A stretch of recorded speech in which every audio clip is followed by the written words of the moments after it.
రాజనగర్ నుంచి అండి, కొత్త రాజనగర్ నుంచి వస్తున్నాం. 3 రోజులు పెట్టి మాకు వాటర్ లేదు, నీళ్ళు లేవు, గరిమి పాపం ఉంది. నేను నెలకు ఇడుచుకొచ్చాం పాపం తెలదాని ఇట్లా ఎవరు పట్టించుకుంటలే మమ్మల్ని. తిండి లేవు, తిప్పలు లేవు మాకు. అయిన వాళ్ళు ఇంటికాడ ఉంటుందండి, ఎప్పుడు వెళ్ళిపోతారా అని అడుగుతున్నారు అయిన వాళ్ళు మమ్మల్ని. ఎక్కడుంటాండి ఆ పిల్లు, ఎక్కడ అన్ని నాశనం అవుతున్నాయి. డబ్బులు కూడా పిల్లి డబ్బులు కూడా బాబు ఇంట్లో పెట్టేసి వచ్చిందండి. ఇప్పుడు వెళ్ళండి అలా లబ్ధాలు పెట్టుకుని ఎవరో సాయం చేస్తలేదండి మా వాళ్ళకి. ఏం చేస్తాండి? బంధువుల ఇంటికి వెళ్తే మిమ్మల్ని ఎప్పుడు వెళ్తారని అడుగుతున్నారమ్మా. బంధువులు ఇంటికి వెళ్తే ఎప్పుడు వెళ్తారండి అని అడుగుతున్నారు. ఎలాంటప్పుడు ఆదుకోవాలి కదండి, బంధువులు కూడా మమ్మల్ని ఆదుకుంటలేదండి. మమ్మల్ని రోడ్ల మీద ఉండాల్సి వస్తుంది. పాప గర్భిణీతో ఉంది, నిండు గర్భిణీ పాప. ఎవరో పట్టించుకోవట్లేదండి, ఫోన్ చేసి పిల్లల్ని తీసుకెళ్ళిపోమంటున్నారు. ఎందుకండి దేనికి పట్టించుకుంటున్నారు గవర్నమెంట్ వాళ్ళు? మమ్మల్ని దేనికి చూస్తున్నారు? దేనికి పట్టించుకుంటారు? పాప నేను హోటల్ ఇక్కడ మునిపే పాపని అలాగే తీసుకొచ్చాను, గర్భిణీ పాపని. 3 రోజులు పెట్టి అక్కడ ఉన్న కొత్త రాజనగర్లు ఎవరో రావట్లేదు, ఫోన్ చేసి ఎవరికి సంబంధం లేదు అంటున్నారు, మాట్లాడుతున్నారు. అంటే గవర్నమెంట్ ఎన్డీఆర్ఎఫ్ సంస్థని బృందాన్ని ఏర్పాటు చేసింది కదమ్మా. చేశారండి, అటు రావట్లేదండి లోపలికి. వస్తుందని చెప్పం కదండి, రాక మాకు తిప్పలు రావట్లేదు, ఎవరు రావట్లేదు. అయిన వాళ్ళు వచ్చి మా పడవలు మేము తీసుకొచ్చారు, ఫోన్లు చేస్తాయి మా రానంటున్నారు. వాటర్ గడిచిపోతున్నారు, మేము చచ్చిపోతాం, మేము రాము అన్నారు.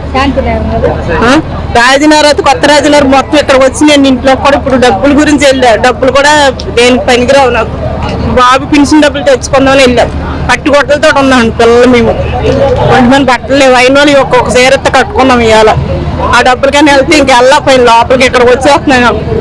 అంటే ప్రభుత్వం పునరావాస కేంద్రాలు కానీ అలాంటివి ఏమన్నా ఏర్పాటు చేయడం? ఎక్కడ చేయలేదండి, మాకు చేస్తే వెళ్ళే వాళ్ళం కదండి. ఎక్కడ లేదండి మాకు. హాస్టల్ అని ఇమ్మంటున్నాం, హాస్టల్ కూడా ఖాళీ లేవండి అంటున్నారు, ఎవరు పట్టించుకోవట్లేదండి. ఇంకొక అతను అడిగితే ఇప్పుడు కాదమ్మా తర్వాత చూద్దామండి అని అంటున్నారు. ఎలాంటప్పుడు పట్టించుకోకపోతే ఇంకెందుకండి మాకు? ఓట్లు వేయమంటున్నారు, ఓట్లు ఇంటింటికి వేయించుకుంటున్నారు. అప్పుడు బాగుంటున్నారు, మేము ఉన్నాం అక్క, మేము ఉన్నాం చెల్లి అంటున్నారు. ఎవరు పట్టించుకుంటున్నారండి? దేని పట్టించుకుంటున్నారు? అన్ని ఇస్తున్నాం అంటున్నారు. పుట్టు మటుకు చేతికి మటుకు రావట్లేదండి. అబద్ధం అడగం తీసుకుంటే తీసుకున్నామని చెప్తాం. పుట్టు మటుకు చేతికి రావట్లేదండి మాకు. పాలు ప్యాకెట్లు కానీ ఇవన్నీ ఇస్తున్నారు, కానీ ఉన్న వాళ్ళకి ఇస్తున్నారు, లేని వాళ్ళకి ఇస్తాం కదండి. ఇప్పుడు కొట్టుకుపోయి ఉన్నాం, ఈ లేని వాళ్ళకి ఇస్తాం కదా. మేము ఏదో బాధపడి పిల్లలు కాసుకుని ఏదైనా కాసుకుంటాం కదా. పిల్లలు అనాథ పిల్లల్లా పెట్టుకున్నాం రోడ్ల మీద. ఇంటికి వెళ్తే ఎవరైనా అడిగితే చీరలు అడిగితే అడుక్కున్న వాళ్ళ వచ్చారు మీరు అని అంటున్నారు. మాకు అంత పరిస్థితి పట్టింది ఈ కర్మ. వచ్చాకో దెబ్బతిన్నాం మళ్ళీ ఇప్పుడు ఇది. అన్ని నష్టాలు పోయామండి. ఏం కష్టాలు? మేము కష్టపడిన వాళ్ళే. ఒక పూట ఉంటే ఒక పూట ఉన్న వాళ్ళు మేము కష్టపడిందండి. నేను కరిసిపండిలో పనికి వెళ్తా, పిల్లలు పెట్టుకొని బతుకుతా. భర్త లేడు, భర్త ఎప్పుడూ వెళ్ళిపోయాడు మా సార్. భర్త బాబు 3 నెలలు ఎప్పుడు వెళ్ళిపోయాడు. మాకు ఆదుకున్న వాళ్ళు ఎవరు లేరు. అమ్మ నాన్నలు ఉన్నారంటే చూడరు మమ్మల్ని. మేము అనాథ పెట్టలాగా ఉంటున్నామండి రోడ్డు మీద. ఎవరు లేరు మాకు. అలా ఉంటున్నాం, మా బతుకులు అలా ఉన్నాయి. ఏం చేస్తారు ఈ గవర్నమెంట్ వాళ్ళు? ఏం చేస్తారు? ఏ నిలబెడతారు మాకు తెలియదు. సాయం చేసిన కూడా ఎవరు ముందుకు రావట్లా మాకు. అంత బాధలు ఉన్నాం. ఇంక చేసేది ఏం లేదండి. ఇంకా మేము చచ్చిపోతాం, ఇంకా పిల్లలతో వెళ్ళిపోయి ఇంకెక్కడికైనా. ఇంకెంత నేను ఇంక చేసేది ఏం లేదు మాకు. అమ్మా, ఇప్పుడున్న పరిస్థితుల్లో వాలంటీర్లు కనుక ఉంటే మీకు ఎలా ఉపయోగపడే వాళ్ళంటే మీరు కొద్దిగా ఆదుకుండేవారండి. వాలంటీర్లు ఉంటే కొద్దిగా ఆదుకుండేవారు. ఏదైనా చెప్పేవారు. మా సమస్యలు చెప్పుకున్నాం అనుకోండి వాలంటీర్లకి. ఇప్పుడు 3 నెలలు పట్టి వాలంటీర్లు లేరు మాకు.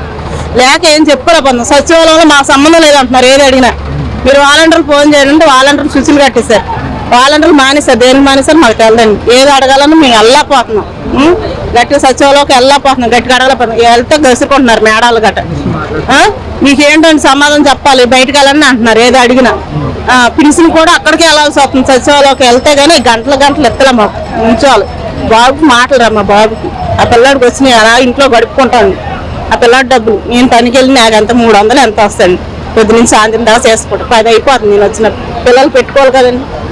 వాలంటీర్లు చెప్తే ఆ వాలంటీర్లు ఉంటే మాకు ఏదో కొద్దిగా హెల్ప్ చేసి మేము ఉంటే. ఇప్పుడు వాళ్ళు కూడా లేదు కదండి. 3 నెలలు పెట్టి తీస్తారు. ఈ సచివాలయంకి వెళ్తే వాళ్ళేమో వెళ్ళండి అంటున్నారు. ఇంకేం చెప్తండి? ఎవరు పట్టించుకున్న వాళ్ళు ఉన్నారు? పేదోళ్ళు ఎవరు పట్టించుకుంటారు మమ్మల్ని? ఎవరు పట్టించుకున్న వాళ్ళు ఉన్నారు? ఎవరూ లేరు మాకు పట్టించుకున్న వాళ్ళు. మేము అంతా మేము ఉండాలి. ఓట్లు వేసుకోండి అంటే ఇంటింటికి వచ్చేస్తున్నారు ఓట్లకి. అది పర్లేదు, అప్పుడు వేసేయండి అమ్మా, ఇది మేము ఉన్నాం, మేము చేస్తాం. ఇప్పుడు అలా పట్టించుకుంటా, పార్టీ కూడా పట్టించుకుంటా. మమ్మల్ని వెళ్తే మా సంబంధం లేదా, మా వాళ్ళు వెళ్ళమ్మా వీళ్ళు వెళ్ళమ్మా అడుగుతాం. ఎవరిని అడిగితే ఉండి వెళ్ళి ఎవరని తెలుసు మాకు. నేను ఎందుకు వదిలేస్తానండి? ఎలా జరిగితే అలా జరిగింది. ఇంకా వీళ్ళు కూడా ప్రభుత్వం కూడా నమ్మనండి. ఇంకా అయిపోయింది. ఇంకా ఎవరికి వేయాల్సింది కూడా లేదు నాకు.